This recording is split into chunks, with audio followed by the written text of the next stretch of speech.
ಬೋಟಿ ಮಸಾಲೆ ರೆಸಿಪಿ. 1.5 kgಗೆ ಬೇಕಾಗಿರೋಷ್ಟು ಮಸಾಲೆ ರೆಡಿ ಮಾಡ್ಕೊಂಡಿದ್ದೀವಿ.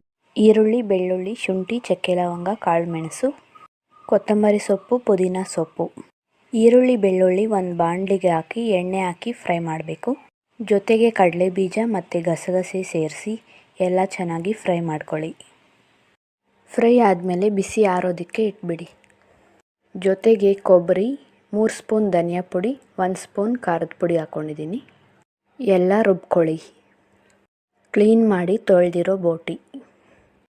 ಒಂದು ಕುಕ್ಕರ್ಗೆ ಎಣ್ಣೆ ಹಾಕಿ ಕಾದ್ಮೇಲೆ ಈರುಳ್ಳಿ ಹಾಕಿ ಎಣ್ಣೆಯಲ್ಲಿ ಫ್ರೈ ಮಾಡ್ಕೊಳ್ಳಿ. ಈರುಳ್ಳಿ ಫ್ರೈ ಆದಮೇಲೆ ಬೋಟಿನ ಆ್ಯಡ್ ಮಾಡಿ. ರುಚಿಗೆ ತಕ್ಕಷ್ಟು ಉಪ್ಪು ಮತ್ತು ಅರಿಶಿನ ಹಾಕಿ ಬೋಟಿನ ಎಣ್ಣೆಯಲ್ಲೇ 10 ನಿಮಿಷ ಫ್ರೈ ಮಾಡಬೇಕು. ರುಬ್ಬಿರೋ ಅಂಥ ಮಸಾಲೆ ಹಾಕಿ ಎಲ್ಲ ಚೆನ್ನಾಗಿ ಮಿಕ್ಸ್ ಮಾಡಿ.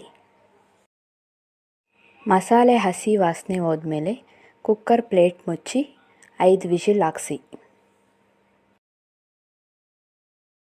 ಬೋಟಿ ಚೆನ್ನಾಗಿ ಬೆಂದಿದೆ. ಸ್ವಲ್ಪ ಕೊತ್ತಂಬರಿ ಸೊಪ್ಪು ಸೇರಿಸಿ.